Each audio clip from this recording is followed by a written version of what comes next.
본문은 크게 두 개의 내용을 담고 있는데, 하나는 1절에서 2절까지로 죽은 자를 애도하는 방법에 관한 것이고, 다른 하나는 3절부터 20절까지로 먹을 수 있는 음식과 먹을 수 없는 음식에 관한 내용입니다.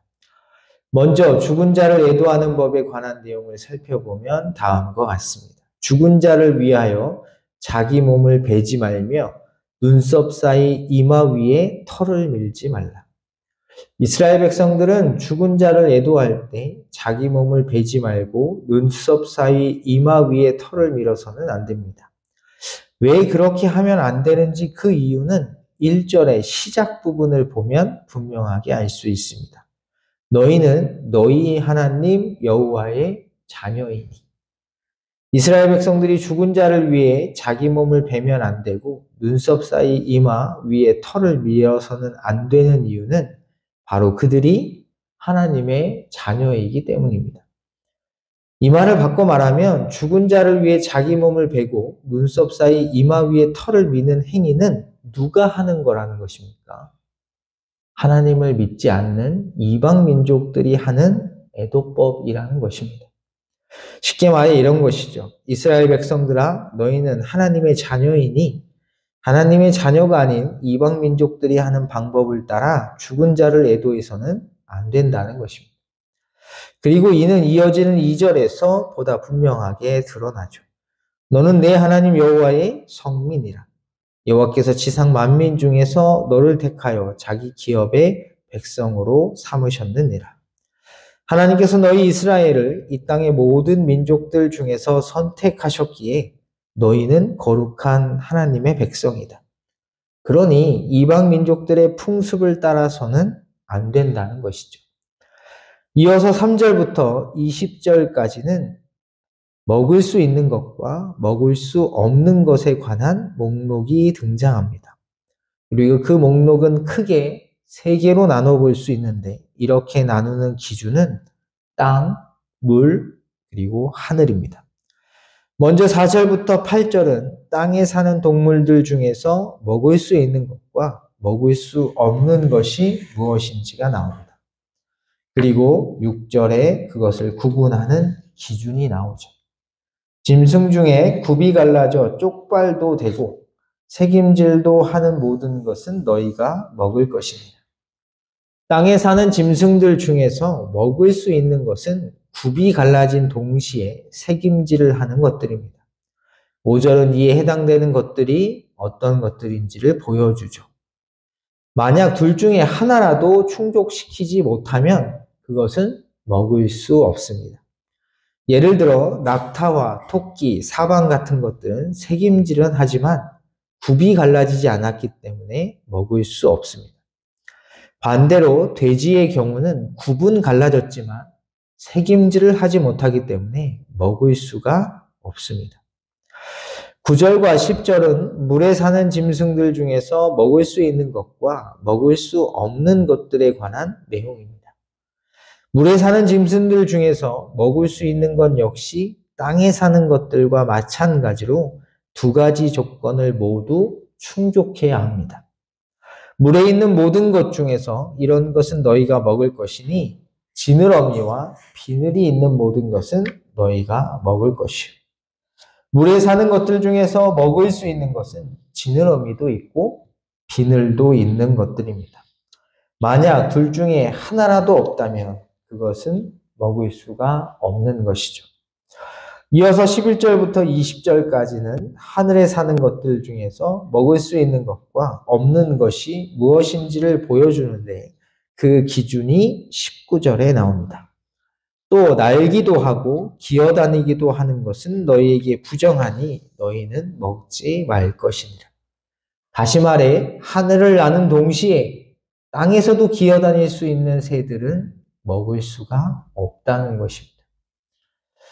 새번역 성경을 바탕으로 그 종류를 간략히 정리하면 먹을 수 없는 새는 독수리와 매, 까마귀, 부엉이, 따오기, 백조, 펠리컨, 오리, 가마우지, 고니, 해오라기, 오디, 그리고 마지막으로 박쥐입니다.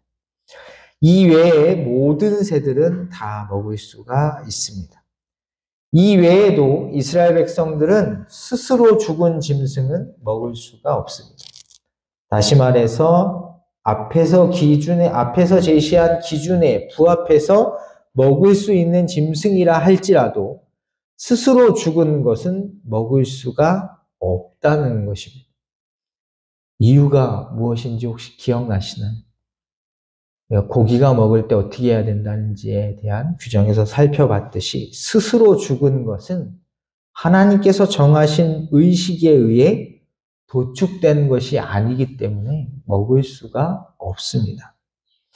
그리고 이 기준들에서 가장 중요한 것은 이 모든 기준들은 오직 누구에게만 적용되냐 하면 이스라엘 백성들에게만 적용된다는 것입니다.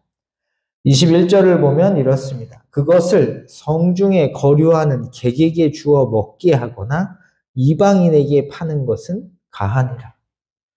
이 말의 의미가 무엇입니까? 이스라엘 백성들이 먹을 수 있는 것과 먹을 수 없는 것을 구분해서 먹어야 하는 이유는 그들이 누구이기 때문입니까? 하나님의 백성이기 때문이라는 것입니다. 21절을 보면 보다 분명하게 드러납니다. 너희는 너희의 하나님 여호와의 성민이라 스스로 죽은 것은 먹지 말 것이나 그것을 성중에 거류하는 객에게 주어 먹게 하거나 이방인에게 파는 것은 가하니라. 이방인들은 아무거나 먹어도 됩니다. 따라서 이스라엘 백성들은 죽은 자를 애도하는 방법에서도 또 식탁에 올라오는 음식에 있어서도 누구와도 뚜렷하게 구별되어야 하는 것이죠. 바로 이방 민족들과 구별되어야 한다는 것입니다. 여러분, 레위기에 나오는 이 먹을 수 있는 음식과 먹지 못하는 음식에서 누가 떠오르십니까?